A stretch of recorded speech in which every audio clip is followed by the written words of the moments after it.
பூனா ஒப்பந்த இணைவையொட்டி இன்று ஒருங்கிணைக்கப்பட்டிருக்கிற இந்த இணையவழி கூட்டத்தில் பங்கேற்று நோக்க உரை வழங்கியிருக்கிற கட்சியின் பொதுச் செயலாளரும் நாடாளுமன்ற உறுப்பினருமான தோழர் ரவிக்குமார் அவர்களே,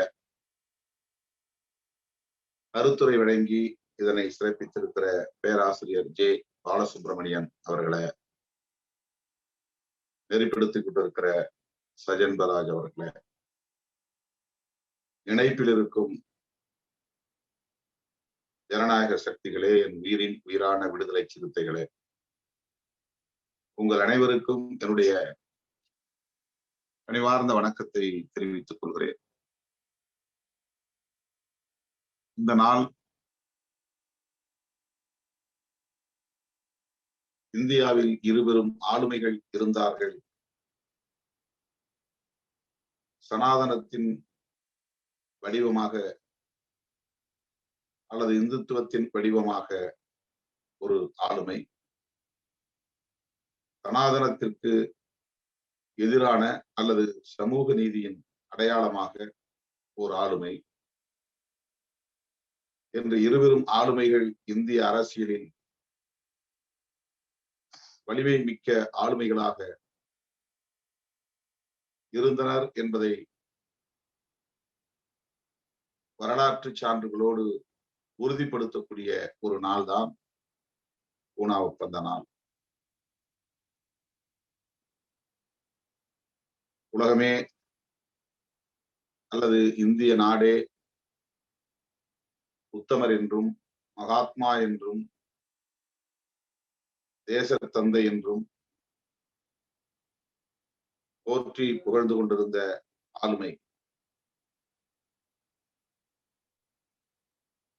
வலதுசாரி சிந்தனைகளை கொண்ட ஆளுமை, பழமைவாதத்தை ஏற்றுக்கொண்டு இந்த சனாதன சமூக கட்டமைப்பை ஏற்றுக்கொண்டு இந்த சமூக கட்டமைப்பில் புரட்சிகரமான எந்த மாற்றமும் நிகழ்ந்துவிடக் கூடாது என்கிற அடிப்படையில் இயங்கிய அந்த ஆளுமைதான் காந்தியடிகள் என்னும் ஆளுமை. அவருடைய சிந்தனைகளுக்கு நேர் எதிராக ஜனநாயகத்தை உயர்த்தி பிடிக்கிற ஆளுமையாகும். சமூக நீதியை வென்றெடுப்பதற்கு போராடுகிற போர்க்குணம் வாய்ந்த பேராளுமையாக காந்தியடிகளுக்கு நேர் எதிராக களத்தில் நின்றவர்தான் புரட்சியாளர் அம்பேத்கர் என்கிற இந்திய அரசியல் இரு துருவங்களை கொள்கை தளத்திலே கொண்டிருந்தது என்றால், ஒன்று காந்தி என்னும் துருவம், இன்னொன்று அம்பேத்கர் என்னும் துருவம். காந்தியடிகள் அளவுக்கு மக்கள் அறியப்பட்ட ஒரு தலைவராக அல்லது புகழ்பெற்ற ஒரு தலைவராக புரட்சியாளர் அம்பேத்கர் அவர்கள் அன்றைக்கு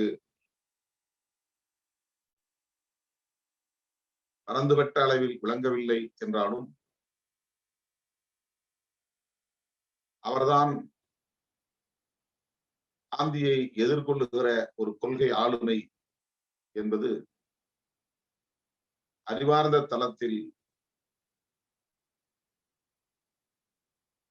அறிவுத்தளத்தில் பணியாற்றக்கூடிய, அறிவார்ந்த தளத்தில் பணியாற்றக்கூடிய அனைவரும் அறிந்த உண்மை. புரட்சியாளர் அம்பேத்கர் என்கிற அந்த ஆளுமையை அறிவார்ந்த தளத்தில் அனைவரும் அறிந்திருந்தார்கள்.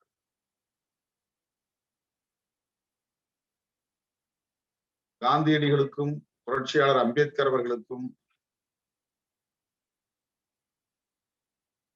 கொள்கை அடிப்படையில் இருந்த முரண்பாடுகள் தான் பூனா ஒப்பந்தம் என்கிற வடிவத்தில் கூர்மையடைந்தது. அல்லது பூனா ஒப்பந்தம் ஏற்படுவதற்கான ஒரு சூழலை உருவாக்கியது.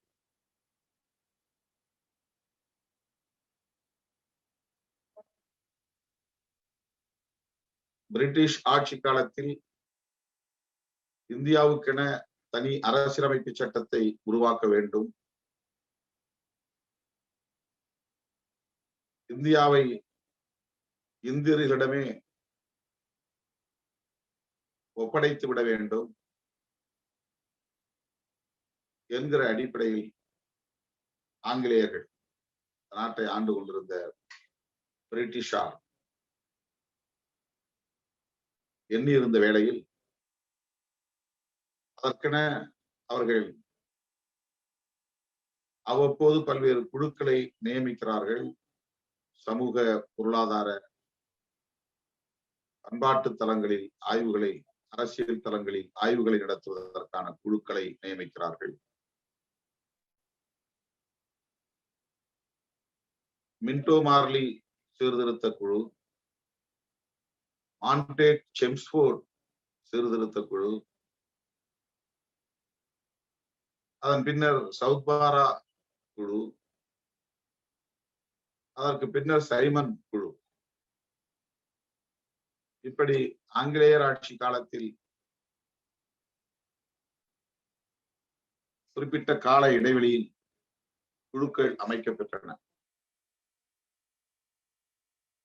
அவர்கள் ஆய்வு செய்து அளித்த அறிக்கையின் அடிப்படையில் தான் அரசியல் அதிகாரம் எவ்வாறு பகிர்ந்தளிக்கப்பட வேண்டும் என்பது குறித்த முடிவை அன்றைய ஆட்சியாளர்கள் மேற்கொள்ளுகிறார்கள்.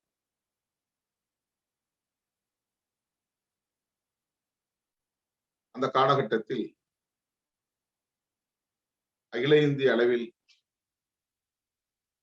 மண்ணின் மைந்தர்களான பூர்வீக குடிகளின் நலன்களுக்காக பல்வேறு அமைப்புகள் உருவாகி இயங்கிக் கொண்டிருந்தன.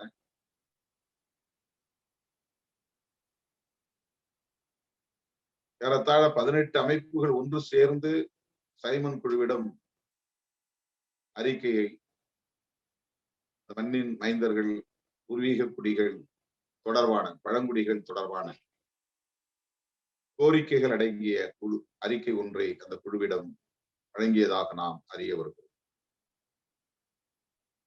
தமிழகத்தில் பண்டிதர் அயோத்திதாசர், ரெட்டமலை சீனிவாசன், MC ராஜா போன்றவர்கள் குறிப்பிடத்தக்கவர்கள். வட இந்திய பகுதிகளில் புரட்சியாளர் அம்பேத்கரை போல பல்வேறு அமைப்புகளின் தலைவர்கள் இயங்கி வந்தார்கள். ஆக ஒட்டுமொத்தத்தில் 18 அமைப்புகள் ஒருங்கிணைந்து சைமன் குழுவிடம் அளிக்கப்பெற்ற அறிக்கை சாதி அடிப்படையில் அல்லது சாதி அற்ற அடையாளத்துடன் சிறுபான்மையினராக உள்ள இந்த பூர்வீக குடிகளின் அரசியல் உரிமைகள் குறித்து அந்த அறிக்கை பிரிட்டிஷாரின் கவனத்திற்கு பல்வேறு தரவுகளை எடுத்து சென்றது. அதன் அடிப்படையில் தான்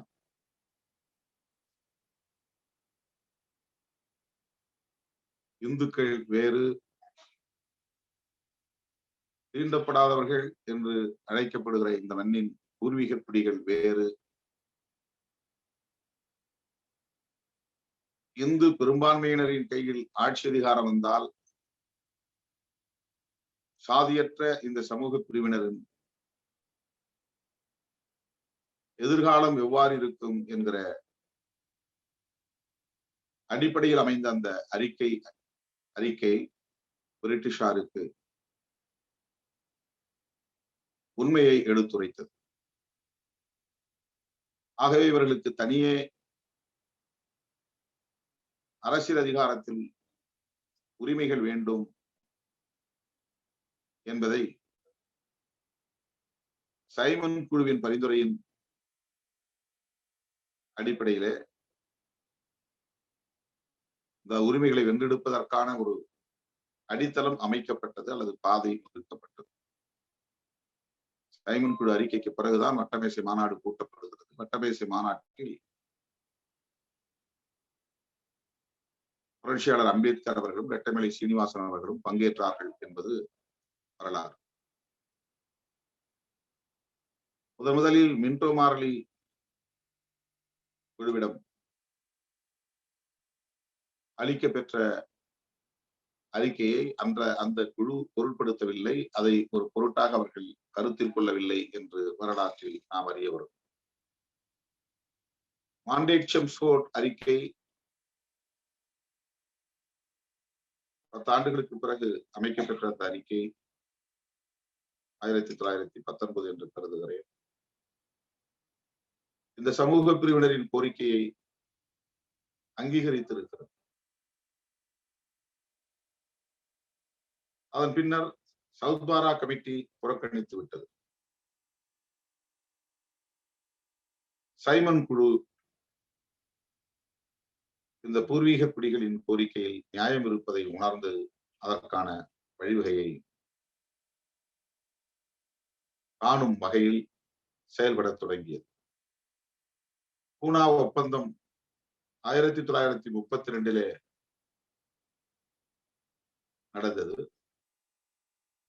ஆனால் அதற்கு முன்பு 3 மாநாடுகள் 30, 31, 32 ஆகிய ஆண்டுகளில் லண்டனில் வட்டமேசை மாநாடுகள் நடைபெற்றன. அந்த மாநாட்டில் பங்கு பெற்ற புரட்சியாளர் அம்பேத்கர் அவர்களும் ரெட்டமலை சீனிவாசன் அவர்களும்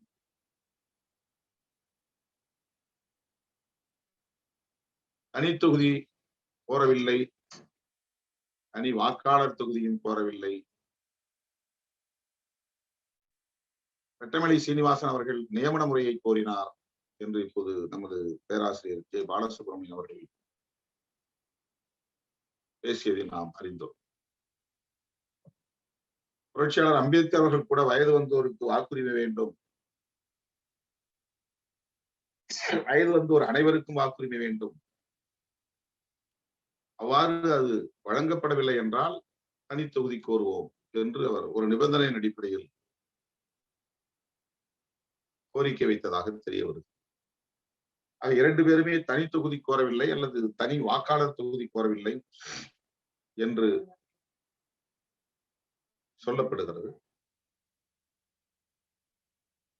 ஆனால் அடுத்தடுத்து நடந்த வட்டமேசை மாநாடுகளில் புரட்சியாளர் அம்பேத்கர் அவர்கள் தனி வாக்காளர் தொகுதி முறையை, செப்பரேட் எலக்டரேட் என்கிற தனி வாக்காளர் தொகுதி முறையை வலியுறுத்தினார் என்றும் அறிய வருகிறது. ரவிக்குமார் அவர்கள் அந்த வரலாற்றை நமக்கு சுருக்கமாக எடுத்து வைத்தார்.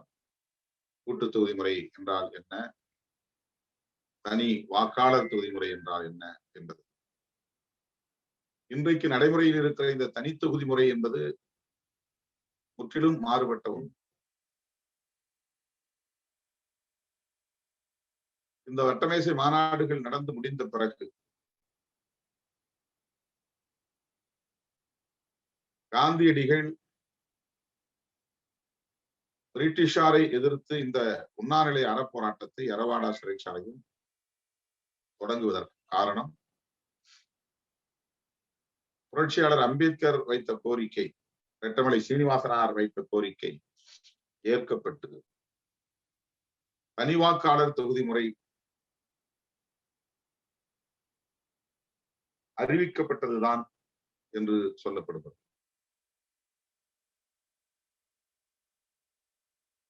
தனி வாக்காளர் தொகுதி முறை என்பது தலித்துகளுக்கும் சிறுபான்மை சமூகத்தினருக்கும் 2 வாக்குரிமையை அளிக்கக்கூடியது. பொது வாக்காளர்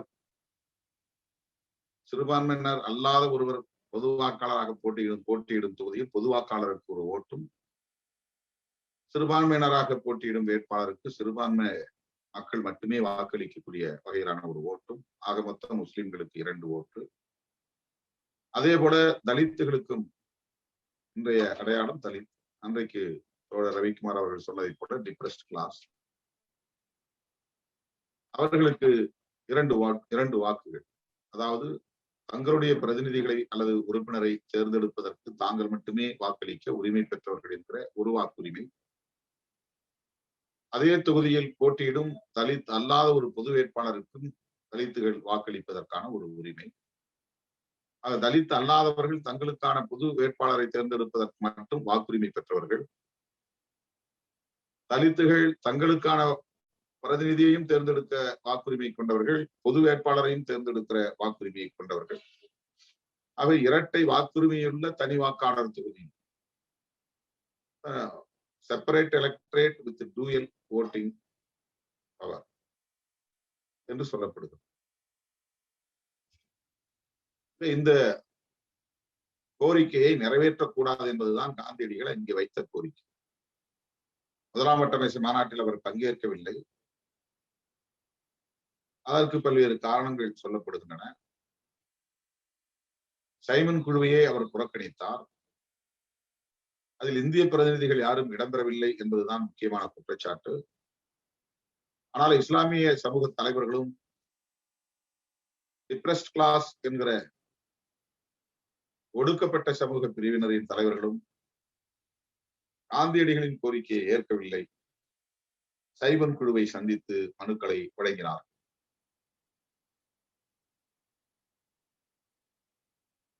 அந்த கோபமும் காந்தியடிகளுக்கு இருந்தது. இந்த நிலையில் அம்பேத்கர் அவர்களையும் ரெட்டமலை சீனிவாசன் அவர்களையும் யாருடைய பிரதிநிதிகளாக அழைக்கப்பட்டிருக்கிறார்கள் என்கிற வருத்தம் அல்லது கவலை அல்லது கோபம் காந்தியடிகளுக்கு இருந்தது. ஏனென்றால் ஒட்டுமொத்தமாக இந்துக்களின் பிரதிநிதி தான் என்று கருதி கொண்டிருக்கிற காந்தியடிகளுக்கு இந்துக்களாக கருதப்படுகிற தலித் உறுப்பினர்களிலிருந்து 2 பேர் அழைக்கப்படுகிறார்கள் என்கிற போது தலித்துகளுக்கான பிரதிநிதி அவர்கள்தான் காந்தி இல்லை என்று பிரிட்டிஷார் சொல்லுகிறார்கள். பிரிட்டிஷார் அவர்களை பிளவுபடுத்துகிறார்கள். இது சமூக பிளவாக மட்டுமின்றி மத பிளவாகவும் மாறும் என்கிற அடிப்படையில் அதையும் கண்டிக்கிற வகையில் தான் அவர் முதலாம் வட்டமேசை மாநாட்டில் பங்கேற்கவில்லை என்று சொல்லப்படுகிறது. பிறகு அம்பேத்கரும் ரெட்டமலை சீனிவாசனாரும் அங்கே எழுப்பிய கோரிக்கைகள் இந்துத்துவ அதிதீவிர இந்துத்துவ சக்திகளின் அடிவயிற்றில் ஒளியை கரைத்துவிட்டது. ஆகவே காந்தியடிகளை வற்புறுத்தி அடுத்த 2வது வட்டமேசை மாநாட்டில் நீங்கள் தவறக்கூடாது, கட்டாயம் பங்கேற்க வேண்டும் என்று வலியுறுத்தவே அவர் 2ஆம் வட்டமேசை மாநாட்டுக்கு போகிறார். அங்கே போய் இஸ்லாமிய தலைவர்களை, குறிப்பாக ஆகா கான் அவர்களை சந்தித்து முறையிடுகிறார். நீங்கள் எக்காரணத்தை முன்னிட்டும் அம்பேத்கர் கொண்டு வருகிற தீர்மானத்திற்கு ஆதரவளிக்க கூடாது, அவருடைய கோரிக்கையை நிறைவேற்றுவதற்கு துணை போகக்கூடாது. நீங்கள் என்ன கோரிக்கை வேண்டுமானாலும் வையுங்கள், அதற்கு நான் ஆதரவு அளிக்க கடமைப்பட்டிருக்கிறேன். இஸ்லாமியர்களுக்கான அரசியல் உரிமைகளை மீட்டு பெறுவதில் உங்களுக்கு துணையாக இருக்க நாங்கள் விரும்புகிறோம். நீங்கள் செய்ய வேண்டிய ஒரே உதவி அம்பேத்கர் முன்வைக்கக்கூடிய கோரிக்கைக்கு எக்காரணத்தை முன்னிட்டும் முஸ்லிம் பிரதிநிதிகள் ஆதரவு அளிக்க கூடாது. இதை வெளிப்படையாகவே அவர் கேட்டதாக வரலாற்று குறிப்புகள் நமக்கு சொல்லுகின்றன. ஆனால் ஆகா கான் அதற்கு உடன்படவில்லை என்றும் தெரிய வருது. இந்த நிலையில்தான் புரட்சியாளர் அம்பேத்கர் அவர்களும் ரெட்டமலை சீனிவாசனார் அவர்களும் எழுப்பிய அந்த கோரிக்கைகள் ஏற்க பெற்று அரசாணையாக பிறப்பிக்கப்படக்கூடிய ஒரு சூழலில் இந்தியாவுக்கு திரும்பிய காந்தியடிகள் இங்கிருந்தவாறே கடிதங்களை எழுதுகிறார். 5ஆம் ஜார்ஜ் மன்னருக்கு, அந்த நாட்டின் பிரதமருக்கு கடிதம் எழுதுகிறார். நீங்கள் அம்பேத்கர் கோரிய இரட்டை வாக்குரிமை உள்ள தனி வாக்காளர் தொகுதி முறையை தலித் மக்களுக்கு, பழங்குடி மக்களுக்கு வழங்கக்கூடாது, அது இந்து மதத்தை பிளவுபடுத்துவதாக அமைந்துவிடும், எனவே வழங்கக்கூடாது என்று கண்டிப்புடன் கடிதம் எழுதியதாகவும் தெரிகிறது. இந்த நிலையில் அவர் ஒரு போராட்டத்திலே பங்கேற்கிறார். அந்த போராட்டத்தில் அவரை கைது செய்து சிறைப்படுத்துகிறார்கள். அவர் சிறையில் இருக்கிற போது சிறைப்படுத்தப்பட்ட அந்த சூழலில் பிரிட்டிஷ் அரசு சிறுபான்மையினருக்கும் தலித் மற்றும் பழங்குடியினருக்கும் அவர்கள் விடுத்த கோரிக்கையை நிறைவேற்றும் வகையில் அரசாணையை பிறப்பிக்கிறார். இதுதான் காந்தியடிகளுக்கு எரிச்சலை தருகிறது. ஆத்திரப்படுகிறார். இப்படி செய்து விட்டார்களே என்று கொந்தளிக்கிறார். எனவே சிறையில் இருந்தவாறே அவர் எச்சரிக்கை விடுக்கிறார். இந்த ஆணையை நீங்கள் திரும்ப பெற வேண்டும். அவ்வாறு திரும்ப பெறவில்லை என்றால் நான் உயிரை மாய்த்துக் கொள்ளுவேன். சாகுமுறை உண்ணாநிலை அறப்போராட்டத்தை நான் மேற்கொள்ளுவேன் என்று ஒற்றை கோரிக்கையை வலியுறுத்தி உயிரை பணயம் வைத்து உண்ணாநிலை அறப்போராட்டத்தில் குதிக்கிறார் காந்தியடிகள். உண்ணாநிலை அறப்போராட்டம் தலித்துகளுக்கும் பழங்குடியினருக்கும் வழங்கப்படுகிற அரசியல் உரிமைகளை, அரசியல் பிரதிநிதித்துவத்திற்கான உரிமைகளை எதிர்த்து மேற்கொள்ளப்பட்ட உண்ணாவிரதம். உண்ணாநிலை அவருடைய வாதம் தலித்துகளும் பழங்குடிகளும் இந்துக்கள், எனவே அவர்களை நாங்கள் பார்த்துக் கொள்கிறோம். இந்துக்கள் அதிகாரம் பெற்றால் அவர்களுக்கும் அதிகாரம் தான். எனவே அவர்களை இந்துக்களில் இருந்து பிரித்து விடக்கூடாது, அவர்களை தனி அடையாளமாக காட்டக்கூடாது. இந்து மதத்தின் வலிமை நீர்த்து போகும். இதுதான் அவருடைய கவலை. மதத்தை காப்பாற்றுவது, மதம் சொல்லுகிற வர்ணாசிரம தர்மத்தை காப்பாற்றுவது, சாதி இருக்க வேண்டும், வாழ வேண்டும், தீண்டாமை மட்டும் கூடாது என்கிற அடிப்படையிலான ஒரு சீர்திருத்தத்தை சுமாரான அளவிலே போனால் போகட்டும் என்கிற அடிப்படையில், பரிதாபம் அடிப்படையில், பச்சாதாபம் அடிப்படையில் தலித்துகளை, பழங்குடிகளை நாங்கள் இனி கொடுமை செய்ய மாட்டோம் என்கிற அடிப்படையிலே அவர் கருத்துக்களை முன்வைத்தார். பிரிட்டிஷ் அரசு அதையெல்லாம் மீறி அரசாணை பிறப்பித்து விட்ட நிலையில் அவர் மேற்கொண்ட உண்ணாநிலை அறப்போராட்டம் நாட்டையே கொந்தளிப்புக்குள்ளாக்குகிறது. அவருடைய உயிரை காப்பாற்ற வேண்டும் என்கிற அடிப்படையில் அந்த நிகழ்வு அரசியலின் திசை வழி போக்கையை மாற்றுகிறது. அப்போது வெள்ளைக்காரன், ஆங்கிலேயன் காந்தியடிகளை ஒரு பொருட்டாக எடுத்துக் கொள்ளவில்லை. இந்த போராட்டத்தையும் அவன் ஒரு பொருட்டாக எடுத்துக் கொள்ளவில்லை. இது குறித்து நீங்கள் ஏதேனும் முடிவெடுக்க வேண்டுமானால் அம்பேத்கரோடு பேசிக் கொள்ளுங்கள் என்று அவன் சென்று பிடித்து விட்டான். அம்பேத்கர் தலையிட வேண்டும், புரட்சியாளர் அம்பேத்கர் தலையிட்டால் தான் காந்தியடிகளை காப்பாற்ற முடியும் என்கிற நிலை ஏற்பட்டதும் தான் காந்தியடிகளின் துணைவியார் கஸ்தூர்பா காந்தி உட்பட தமிழகத்தை சார்ந்த ராஜகோபாலாச்சாரியார் உள்ளிட்ட தேசிய அளவிலான பல தலைவர்கள் பூனாவில் குவிகிறார்கள். காந்தியடிகளை காப்பாற்றுவதற்கு புரட்சியாளர் அம்பேத்கரை தொடர்பு கொள்ள வேண்டும் என்று முயற்சிக்கிறார்கள், தொடர்பு கொள்கிறார்கள், இது குறித்து விவாதிக்கிறார்கள். புரட்சியாளர் அம்பேத்கர் அவர்களின் கோரிக்கையை ஏற்க மறுக்கிறார். ஒரு உயிருக்காக நீங்கள் இவ்வளவு பதறுகிறீர்கள், கோடிக்கணக்கான மக்களின் அரசியல் எதிர்காலத்தை பற்றி சிந்திக்கவில்லை என்றெல்லாம் தன்னுடைய ஆவேசத்தை அவர் வெளிப்படுத்துகிறார். காந்தியடிகளை காப்பாற்ற வேண்டும் என்கிற கட்டாயம் எனக்கு ஒன்றும் இல்லை. எனக்கு அந்த ஒரு நபரின் உயிரை விட கோடிக்கணக்கான மக்களின் அரசியல் எதிர்காலம் முக்கியமானது. அவர்கள் மீட்சி பெற வேண்டும், விடுதலை பெற வேண்டும். ஆகவே நான் என்னுடைய நிலைப்பாட்டில் இருந்து ஒருபோதும் பின்வாங்க மாட்டேன் என்று உறுதிப்பாட்டோடு இருந்தார் புரட்சியாளர் அம்பேத்கர் அவர்கள். ரவிக்குமார் அவர்கள் சுட்டிக்காட்டியதை போல, வேலை காந்தியடிகள் இறந்து போனால் அதற்கு அம்பேத்கர் தான் பொறுப்பு, கொடுக்கப்பட்ட மக்கள் தான் பொறுப்பு என்கிற அடிப்படையிலே அவர்களின் பரப்புரை தொடங்கிவிட்டது. இவ்வாறான ஒரு நெருக்கடியில் தான் சாதி வெறியர்களின் கோபத்திற்கு இந்த மக்கள் ஆளாகிவிடக் கூடாது, சட்டம் ஒழுங்கு என்கிற அடிப்படையில் ஒரு கொந்தளிப்பு இங்கே நிகழ்ந்து விடக்கூடாது, சட்ட ஒழுங்கு சிக்கல் உருவாக்கிவிடக் கூடாது என்றெல்லாம் அவர் தொலைநோக்கு பார்வையோடு சிந்தித்து பார்த்து காந்தியடிகளை சந்திக்க ஒப்புக்கொள்கிறார். காந்தியடிகளை சந்தித்தால் அம்பேத்கர் அவர்கள் நீர்த்து போவார் என்று அவர்கள் எதிர்பார்த்தார்கள், கரைந்து போவார் என்று எதிர்பார்த்தார்கள், நெகிழ்ந்து போவார் என்று எதிர்பார்த்தார்கள். காந்தியடிகளை கண்டதும் அவர் ஒரு துறவியை காண்பதைப் போல அமையும்.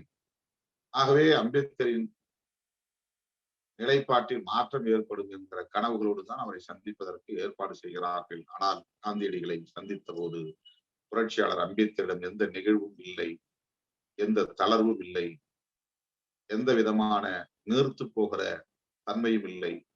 அவர் மிக கடுமையாக நேருக்கு நேர், முகத்துக்கு நேர் விமர்சனங்களை கொட்டினார். நீங்கள் கதர் சட்டை போட்டவனை எல்லாம் காங்கிரஸில் சேர்க்க வேண்டும் என்று நிபந்தனை போடுகிறீர்கள். கதர் சட்டை போட்டால்தான் காங்கிரஸில் உறுப்பினராக முடியும் என்று. ஆனால் என்றைக்காவது தீண்டாமையை கடைபிடிக்காதவன் தான் காங்கிரஸில் சேரலாம் என்ற நிபந்தனையை போட்டிருக்கிறீர்களா? நீங்களும் உங்கள் காங்கிரஸ் கட்சியும் இந்த ஒடுக்கப்பட்ட மக்களுக்கு என்ன செய்திருக்கிறீர்கள், விளக்க முடியுமா என்றெல்லாம் அடுக்கடுக்கான கேள்விகளை எழுப்ப அவரால் பதில் சொல்ல முடியாமல் திணறி போனார் என்பது வரலாறு. அவரோடு இருந்தவர்கள் மழுப்பலாகவும் நழுவலாகவும் புரட்சியாளர் அம்பேத்கருக்கு விடையிறுத்தார்களே தவிர காந்தியடிகளால் அதற்கு விடை சொல்ல முடியவில்லை, புன்னகையை தவிர. அப்படி மாறி மாறி ஓரிரு நாட்கள் நடந்த பேச்சுவார்த்தை நீடித்தது. அம்பேத்கர் என்னுடைய தோழர்களோடு, எங்கள் கட்சி உறுப்பினர்களோடு, முன்னணி பொறுப்பாளர்களோடு நான் கலந்து பேசிதான் எந்த முடிவையும் எடுக்க முடியும் என்று முதல் சந்திப்பு சொல்லிவிட்டு வெளியே வருகிறார். அதன் பிறகும் அவர் தன்னுடைய நிலைப்பாட்டில் உறுதியாக இருக்கிறார். இந்த இரட்டை வாக்குரிமை உள்ள தனி வாக்காளர் தொகுதி முறையை நாங்கள் விட்டுக் கொடுக்க மாட்டோம் என்று உறுதியாக இருக்கிறார். 4வது நாள் நாடே கொந்தளிக்கிறது. காந்தியடிகள் இறந்து போவார் என்கிற ஒரு பொது கருத்து உருவாக்கப்படுகிறது. இத்தகைய சூழலில்தான் புரட்சியாளர் அம்பேத்கர் அவர்கள்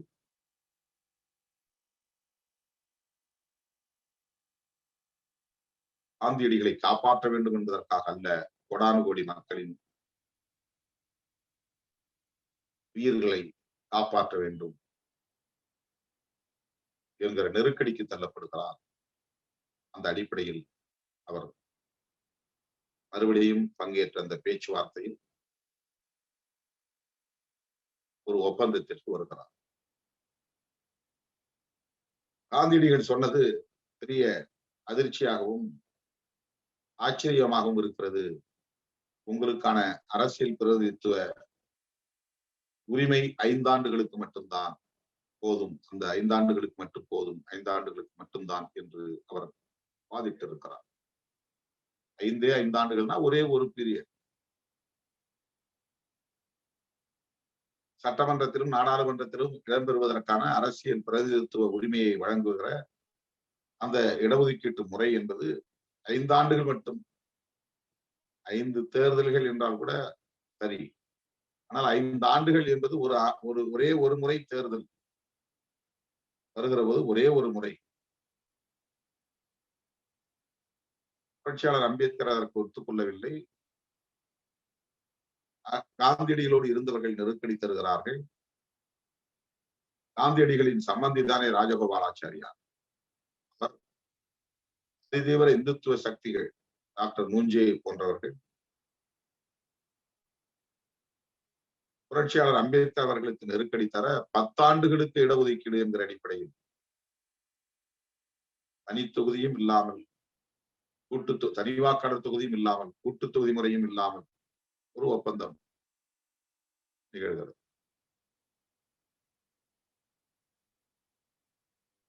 இரட்டை உறுப்பினர் முறையை அறிமுகப்படுத்துகிற ஒரு தேர்தல் முறை, அதுதான் கூட்டு தொகுதி முறை என்று அவர்கள்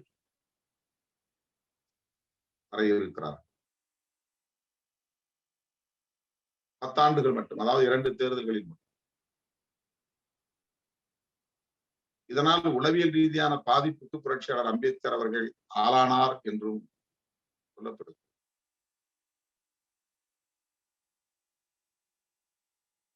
சிச்சுவேஷன் ஹேண்ட்லிங் என்று நாம் சொல்லுவோம். அதாவது நமக்கு கொள்கை ரீதியாக, கருத்தியல் ரீதியாக வலுவாக இருந்தாலும் கூட சூழலை கையாளுவது என்பது சில நேரங்களில் நமக்கு நெருக்கடியை உருவாக்கும், தடுமாற்றத்தை இது ஏற்படுத்தும். கொள்கை கோட்பாட்டில் உறுதியாக இருந்தாலும் சூழலை கையாளுவது என்பது மிகவும் கடினமான ஒன்று. நெருக்கடியான ஒரு சூழல் அமைகிற போது அந்த சூழலை எவ்வாறு எதிர்கொள்வது, அதுதான் தலைமை பண்புக்கு உள்ள மிகப்பெரிய சவால், லீடர்ஷிப்புக்கே உள்ள மிகப்பெரிய சேலஞ்ச் என்பது அதுதான். கொள்கையில் தெளிவு இருந்தாலும், கோட்பாட்டு புரிதல் இருந்தாலும், அதிலே மிக வலுவான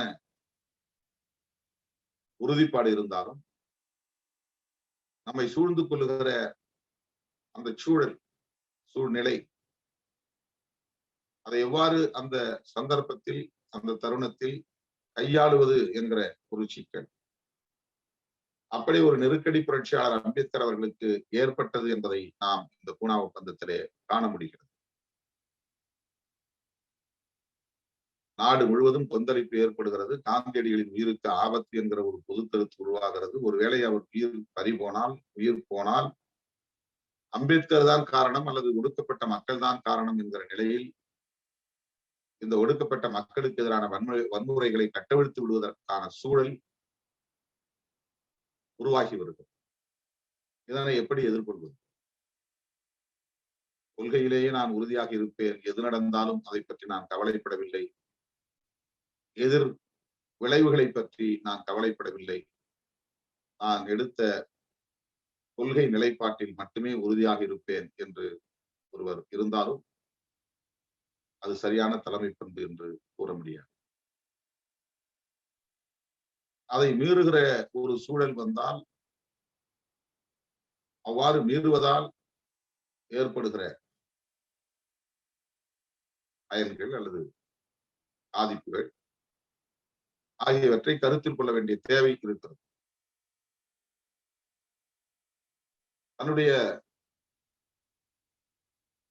தலைமைத்துவம் என்பது முதன்மையானதா, மக்களுடைய நலன்கள் முதன்மையானதா, லீடர்ஷிப் என்பது முக்கியமானதா அல்லது மக்களுடைய நலன்கள் முக்கியமானதா என்கிற கேள்வி எழுகிற போது மக்களுடைய நலன்கள், உயிர்கள் பலியாகும் நிலை ஏற்படுகிற ஒரு சூழலில், பலியாகக்கூடிய ஒரு சூழல் ஏற்படும் நிலையில் அதை தடுப்பது என்பது ஒரு தலைமைக்கு, ஒரு தலைவனுக்கு உள்ள முக்கியமான ஒரு கடமை. ஏனென்றால் அன்றைக்கு ஓகோ என்று புகழப்படுகிற, தேசத்தந்தை என்று போற்றப்படக்கூடிய, மகாத்மா என்று வணங்கக்கூடிய அளவுக்கு உயர்ந்து நிற்கிற ஒருவரை எதிர்த்து புரட்சியாளர் அம்பேத்கர் அவர்கள் ஒரு கொள்கை போர், கோட்பாட்டு யுத்தம் நடத்தி கொண்டிருக்கிறார். ஆகவே அவர் இன்னும் சில நாட்கள் உண்ணாவிரதம் இருந்து ஒருவேளை உயிரிழக்க நேர்ந்தால் அது எத்தகைய எதிர்விளைவுகளை உருவாக்கும், எளிய மக்களை எவ்வாறு பாதிக்கும் என்பதை கருத்தில் கொள்ளாமல் ஒரு தலைவர் முடிவெடுக்க முடியாது.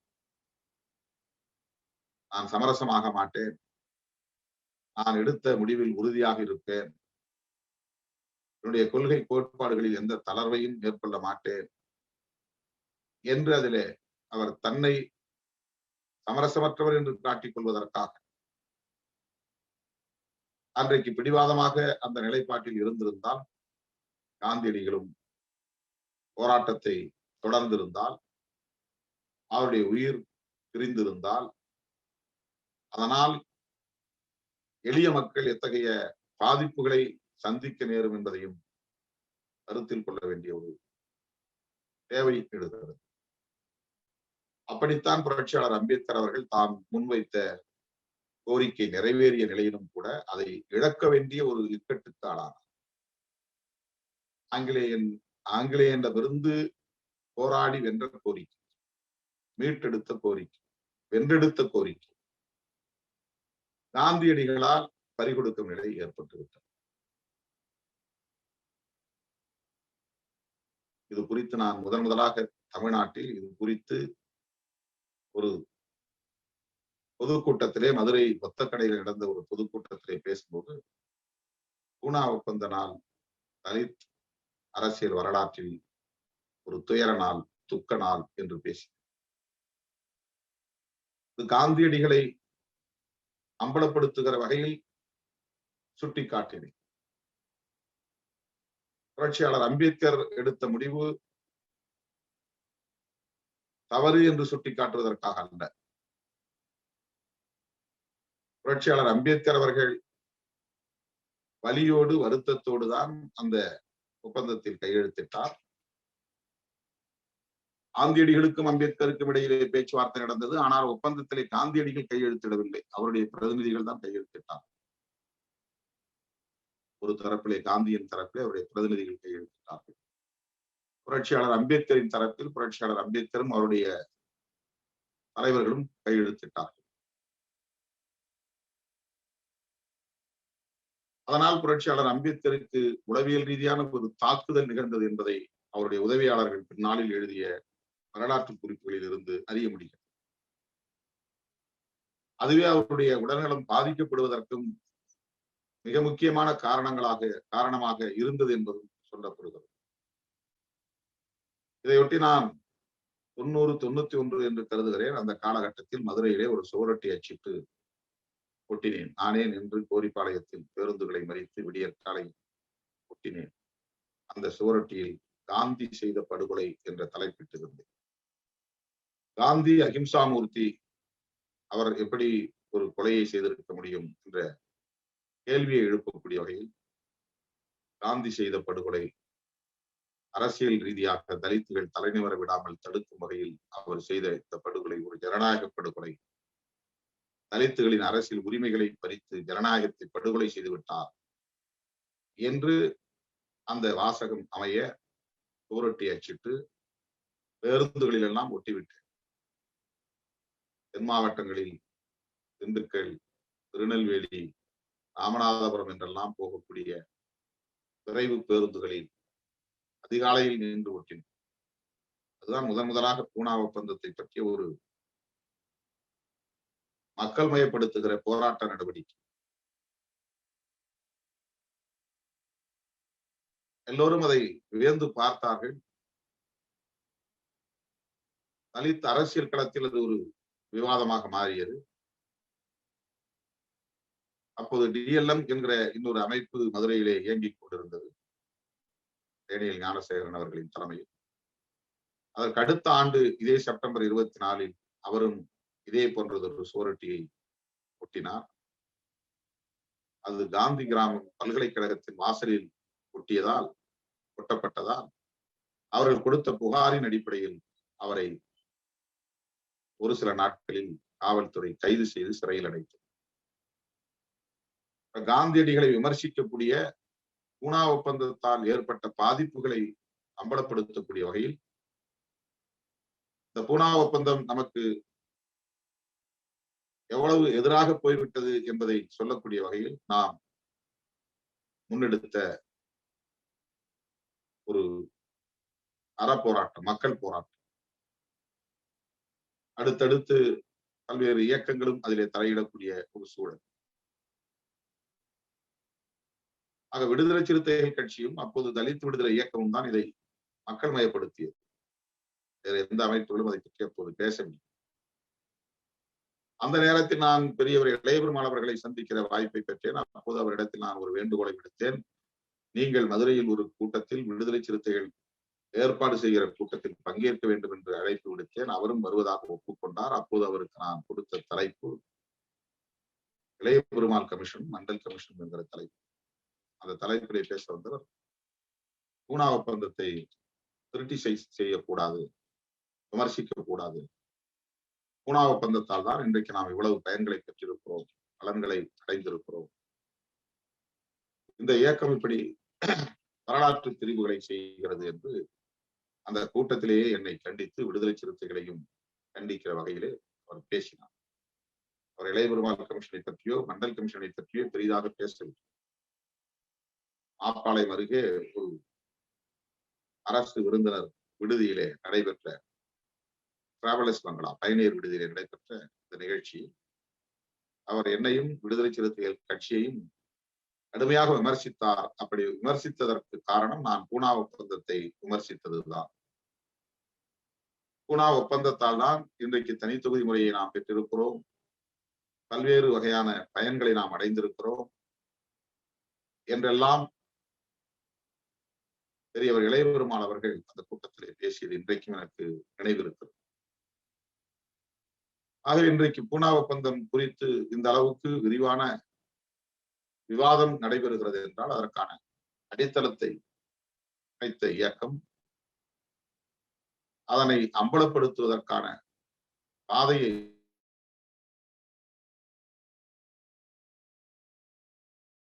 அமைத்த இயக்கம், அந்த மக்கள் மயப்படுத்திய இயக்கம் விடுதலை சிறுத்தைகள் கட்சி என்பதை நான் நினைவூட்ட கடமைப்பட்டிருக்கிறேன். அருமை தோழர்களே, இந்த பூனா ஒப்பந்தம் தனிவாக்காளர் தொகுதி முறையை பறித்து விட்டது. 10 ஆண்டுகள் மட்டுமே அரசியல் பிரதிநிதித்துவதற்கான இடஒதுக்கீடு என்கிற ஒரு நிலையை ஏற்படுத்தி இன்றைக்கு எவரி 10 இயர்ஸ் என்கிற அடிப்படையில் அந்த இடஒதுக்கீடு நீட்டிக்கப்பட்டு வருகிறது. தலித்துகளின் வாக்கு வங்கிக்காக அரசியல் கட்சிகள் அதை முற்றாக கைவிட்டு விடாமல் 10 ஆண்டுகளுக்கு ஒரு முறை அந்த இடஒதுக்கீட்டை அவர்கள் நீட்டித்துக் கொண்டே வருகிறார்கள். அதற்கு எந்த சட்டப்பூர்வமான பாதுகாப்பும் இல்லை. ஆனால் என்ன ஆனது? இன்றைய தனித்தொகுதி முறையில்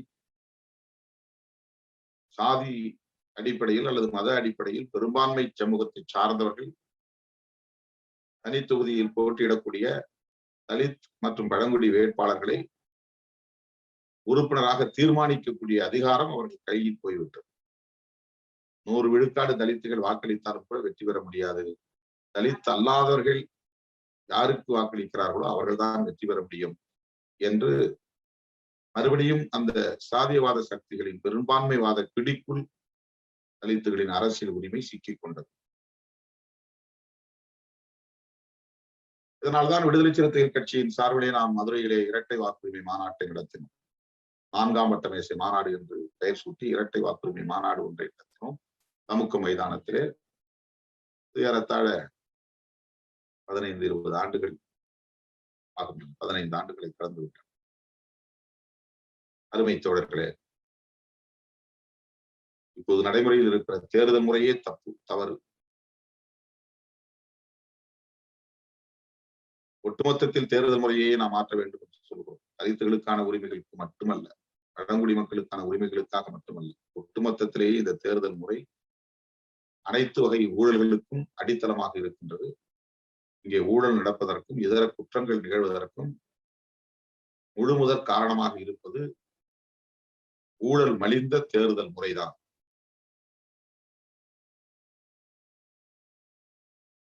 இது குறித்து நாம் விரிவாக வேறு ஒரு இணைய நிகழ்வுகளை பேசலாம். இந்த தேர்தல் முறை எவ்வாறு மக்களுக்கு எதிராக இருக்கிறது, ஜனநாயகத்திற்கு எதிராக இருக்கிறது, ஊழலுக்கு ஊற்றுக்கண்ணாக இருக்கிறது, அனைத்து வகை முறைகேடுகளுக்கும் இது காரணமாக இருக்கிறது, முதலாளித்துவ பழமைவாத சக்திகளுக்கு இது ஊக்கம் அளிக்கிறது என்பதை நாம் விரிவாக இன்னொரு நிகழ்விலே பேசலாம். ஆகவே இந்த பூனா ஒப்பந்த நாள் மண்ணின் மைந்தர்களின் அரசியல் வரலாற்றில் ஒரு துக்க நாள், துயர நாள், அரசியல் உரிமைகளை பறிகொடுத்த நாள். இன்னும் நாம் அரசியல் ரீதியாக இடஒதுக்கீடு இருந்தாலும் பிரதிநிதித்துவம் இருந்தாலும் எழுச்சி பெற முடியாமல், தலைநிமிர முடியாமல் முடங்கி கிடப்பதற்கு இதுவும் ஒரு காரணம் என்பதை நாம் நினைவிலே கொள்ள வேண்டும். நம்மை பிடிக்காதவர்கள், காழ்ப்புணர்ச்சி கொண்டவர்கள் சமூக ஊடகங்களில் நம்முடைய அரசியல் நிலைப்பாடுகளை தொடர்ந்து விமர்சித்து வருகிறார். குறிப்பாக சேலம் மோரூரில் விடுதலை சிறுத்தைகளின் கட்சி கொடியை ஏற்ற இயலவில்லை என்பது தொடர்பாக திமுகவை விமர்சிக்கிறோம் என்கிற பெயரில் சிறுத்தைகளை விமர்சித்துக் கொண்டிருக்கிறார். எந்த கூட்டணியில் நாம் இருந்தாலும் இத்தகைய ஒடுக்குமுறைகளில் இருந்து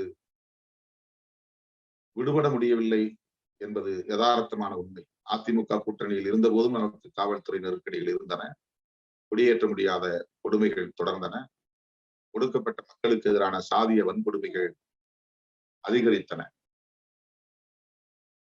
அதுதான் இன்றைக்கும் தொடர்கிறது. இதற்கு ஒரு அரசியல் கட்சி மட்டுமே பொறுப்பல்ல. ஒட்டுமொத்தமாக இன்றைக்கு இருக்கிற இந்த சமூக கட்டமைப்பும் அரசியல் கட்டமைப்பு முறையும் இதர காரணங்களும் பின்னணியில் உள்ளன. தலித்துகள் அரசியல் சக்தியாக தலை நிமிர்வதற்கு போராடித்தான் ஆக வேண்டும். ஏதோ இன்றைக்கு புத்தம் புதிதாக சேலம் ஓரூரில் நடந்து விடவில்லை. விடுதலை சிறுத்தைகள் இந்த 20 ஆண்டுகள் அல்லது 30 ஆண்டுகள் தேர்தலில் நிற்காத காலம், 10 ஆண்டு காலம் தேர்தல் அரசியலுக்கு வந்த காலம், 20 ஆண்டு காலம், இந்த 30 ஆண்டு காலத்தில் எல்லா மாவட்டங்களிலும் கொடியேற்றுவதை ஒரு யுத்தமாகவே நாம் சந்தித்துக் கொண்டிருக்கிறோம். அப்போது கொடியேற்றுவதே ஒரு போராட்டமாக அல்லது யுத்தமாக மாறிவிட்டது. திட்டக்குடியில் நடந்த கலவரம் என்பதும் 2 பேர் படுகொலை செய்யப்பட்டதும் கொடியேற்றுகிற பிரச்சனையில் இருந்துதான் தொடங்கியது. அண்மையிலே கூட பெரம்பலூர் மாவட்டம் ஆலத்தூர் ஒன்றியம் புதுவிராலிப்பட்டி என்கிற கிராமத்தில் மக்கள் பெண்களே திரண்டு போய் இந்த கொடியை நாங்களே ஏற்றுவோம், உங்களால் செய்ய முடிந்ததை செய்யுங்கள் என்று காவல்துறைக்கு சவால் விட்டுவிட்டு கொடியை ஏற்றினார். பிறகு அந்த கொடியை கிழித்தார்கள், மறுபடியும் ஏற்றினோம். கடலூர் மாவட்டத்தில் எண்ணற்ற பல இடங்களில் இந்த பிரச்சனைகள், விழுப்புரம் மாவட்டத்தில் எண்ணற்ற பல இடங்களில் பிரச்சனைகள். சாதி வெறியர்கள் தடுக்கிறார்களோ இல்லையோ, காவல்துறையினர் தடுக்கிறார்கள். ராமநாதபுரம் மாவட்டத்தில் ஒரு எஸ்பி, அவர் எஸ்பியாக இருந்த வரையில் எங்கு கொடியேற்றவே அனுமதிக்கும். காவல்துறையினர் தனிப்பட்ட முறையிலே தங்களுடைய வெறுப்புகளை தங்களுக்கு ஆகாதவர்களின் மீது காட்டுகிற வெறுப்பு அடிப்படையில் செயல்படுகிற போக்குகளை கொண்டிருக்கிறார். இன்றைக்கு சேலம் மாவட்டத்திலே எஸ்பியாக இருக்கிற அபினவ் கடலூர் மாவட்டத்தில் இருந்தபோது அருவேப்பளங்குறிச்சி அருகே ஒரு கிராமத்தில் விடுதலை சிறுத்தைகளின் கொடியை ஏற்ற விடாமல் தடுத்தார். கடைசி வரையில் ஏற்ற விடவில்லை. ஒரு உதாரணத்திற்கு சொல்கிறேன். அவர்தான் இப்போது சேலம் ஓமலூர் அருகே உள்ள மோரூரிலும் கொடியேற்றுவதற்கு அனுமதிக்கவில்லை. ஒரு காரணமும் இல்லை, ஆனால் தடை விதிக்கிறார். எல்லா கட்சி கொடிகளும் பறக்கின்றன, சாதி சங்க கொடிகள் பறக்கின்றன, நடிகர் சங்க கொடிகள் பறக்கின்றன. பொது இடம் அது, பேருந்து நிலையம் அது. அந்த இடத்திலே புதிதாக கொடியேற்றக்கூடாது என்று ஒரு புதிய வரையறையை கொண்டு வருகிறார். அவர்கள் காவல்துறை அனுமதித்திருந்தால் யாரும் அதை பெரிதாக எடுத்துக் கொள்ளப் போவதில்லை. இது ஒரு பிரச்சனையாகவே மாறி இருக்கிறார். ஆக பல இடங்களில் சாதி பிரச்சனைகளை சட்டம் ஒழுங்கு பிரச்சனைகளாக மாற்றுவது காவல்துறை அதிகாரிகள் தான் என்பதை, அல்லது வருவாய்த்துறை அதிகாரிகள் தான் என்பதை நாம் சான்றுகளோடு சொல்ல முடியும். அப்படி என்றால் ஆட்சியாளர்களுக்கு எதிரே பொறுப்பில்லையா என்று கேட்கலாம். ஆட்சியாளர்களுக்கும் பொறுப்பு இருக்கிறது. ஆட்சியாளர்களின் கவனத்திற்கு இதை கொண்டு செல்ல வேண்டிய பொறுப்பு நமக்கு இருக்கிறது. அவர்களுக்கு தெரியும் என்றாலும் கூட அதை நம்முடைய கோணத்திலிருந்து அவர்களுக்கு தெரியப்படுத்த வேண்டிய தேவை இருக்கிறது. ஜெயலலிதா அம்மையாரிடத்தில் கூட இப்படி போய் பல பிரச்சனைகள் நாம் சொல்லி இருக்கிறோம், தடுக்க முடியவில்லை. விருதுநகர் மாவட்டத்திலே அண்மையில் நான் ஒரு கிராமத்திற்கு கொடியேற்ற போனேன். ராஜகோபாலபுரம் என்கிற ஒரு கிராமம் அரிக்குடி ஒன்றியத்திலே இருக்கிறது. 2015 அந்த கொடியை பொக்கலைன் வைத்து பிடுங்கி கொண்டு போய் விட்டார்கள் காவல்துறையினர். 2015 அதிமுக ஆட்சி.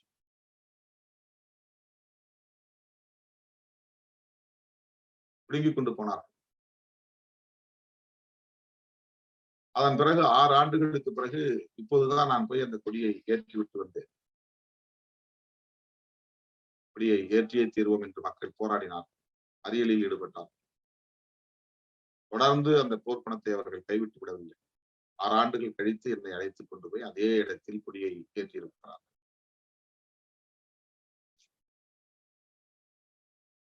நிறைய இடங்களில் கணக்கு வழக்கு இல்லை, இப்போது எனக்கு நினைவிலும் இல்லை.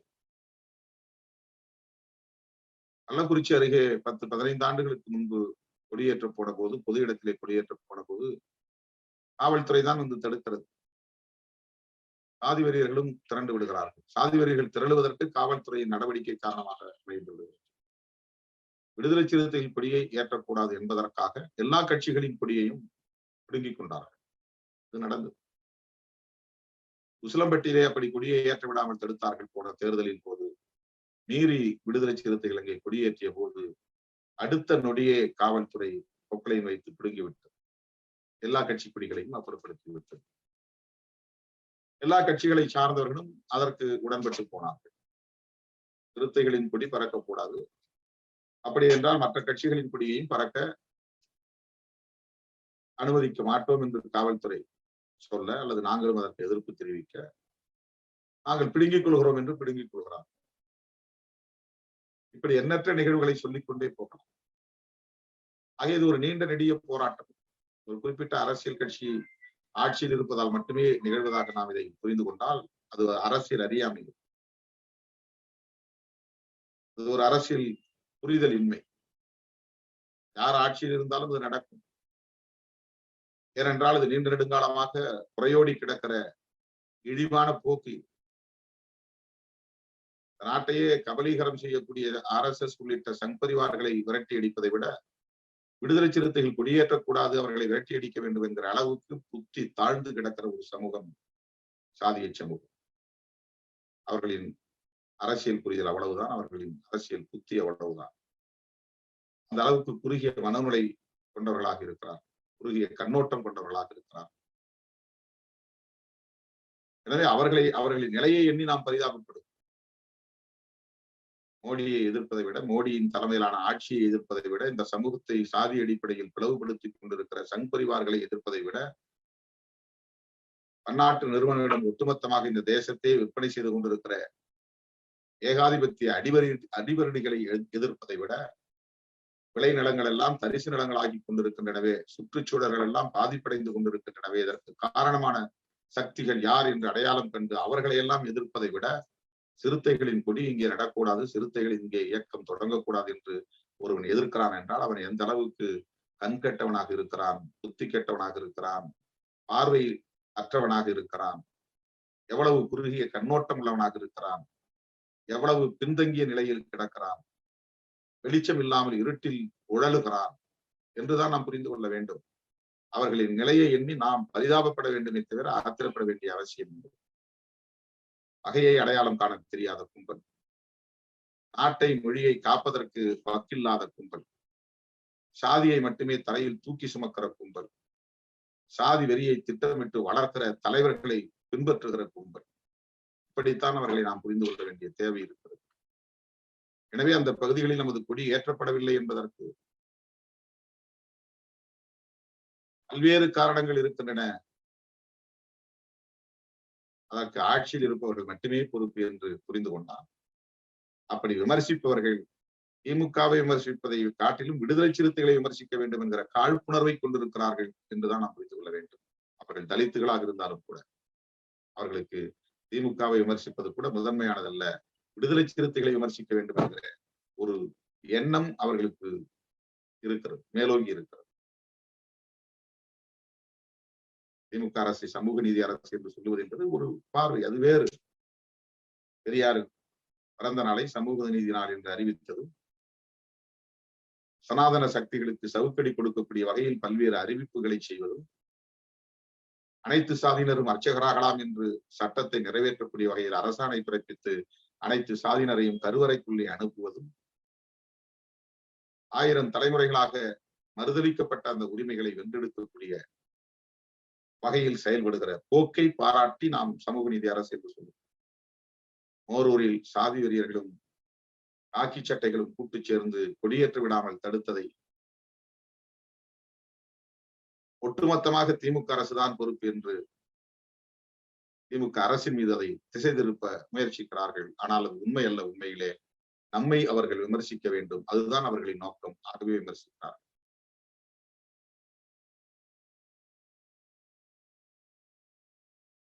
எல்லா சக்திகளையும் எதிர்த்து நாம் போராட வேண்டும். அனைத்து முனைகளிலும் நின்று வியூகங்களை அமைத்து நாம் போராட வேண்டும். இன்னும் பல தலைமுறைகள் நாம் தொடர்ந்து போராட வேண்டும். 4-5 முறை ஆட்சியில் உத்தரப்பிரதேசத்திலே பிஎஸ்பி இருந்தது. அங்கே சாதிய வன்கொடுமைகள் நின்று விட்டனவா? தடுக்கப்பட்டு விட்டனவா? அன்றைக்கு ஆட்சியில் பிஎஸ்பி இருந்த காலத்திலே கூட சாதிய வன்கொடுமைகள் நடந்து கொண்டுதான் இருந்தன. அதற்கு பிஎஸ்பி மட்டுமே பொறுப்பு அல்ல. நம்முடைய சகோதரி ஒருவர் முதல்வராக வந்து விட்டார், ஆனால் அவராலேயே இதை தடுக்க முடியவில்லை என்று சொன்னால் நம்முடைய அரசியல் அறியாமை. அதற்கு அவர் அந்த ஆட்சி மட்டுமே பொறுப்பல்ல. நீண்ட நெடுங்காலமாக சமூகத்தில் நிலவுகிற இறுக்கமான இந்த சாதிய கூறுகள் அதற்கு காரணம். எண்ணற்ற பல காரணிகள் உள்ளன. இதை விரிந்த தளத்திலே புரிந்து கொள்ள வேண்டியது ஜனநாயக சக்திகளின் கடமை. தோழர்களே, வருகிற 29ஆம் தேதி சேலம் மாநகரத்தில் எனது தலைமையில் மோரூரில் நடைபெற்றிருக்கிற இந்த வன்முறை வெறியாட்டத்தை கண்டித்து ஆர்ப்பாட்டம் நடைபெற உள்ளது. சேலத்தில் மட்டுமின்றி அனைத்து மாவட்ட தலைநகரங்களிலும் நடத்த வேண்டும் என்கிற வேண்டுகோளை தோழர்கள் விடுத்திருக்கிறார்கள். எனவே அனைத்து மாவட்ட தலைநகரங்களிலும் இந்த போராட்டத்தை நடத்த வேண்டும் என்று நான் இந்த நிகழ்வின் ஊடாக வேண்டுகோள் விடுக்கிறேன். நாளையே எல்லா மாவட்ட தலைநகரங்களிலும் கண்டன ஆர்ப்பாட்டத்தை நடத்துவதற்கான அனுமதியை பெறுவதற்கு உரிய நடவடிக்கைகளை மேற்கொள்ள வேண்டும். கொரோனா கட்டுப்பாடு உள்ள இந்த சூழலில் பாதிப்பு யாருக்கும் ஏற்படாத வகையில் மக்களை திரட்டி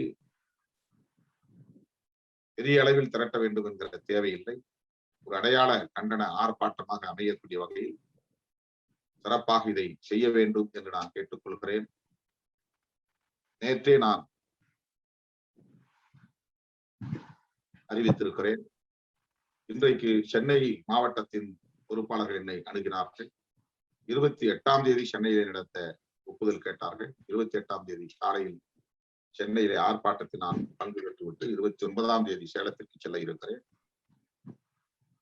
ஆகவே அருமை தோழர்களே, 28 சென்னையில் மாலை நேரத்தில் அந்த ஆர்ப்பாட்டம் ஒருங்கிணைக்கப்படுவதாக தகவல்கள் கூறுகின்றன.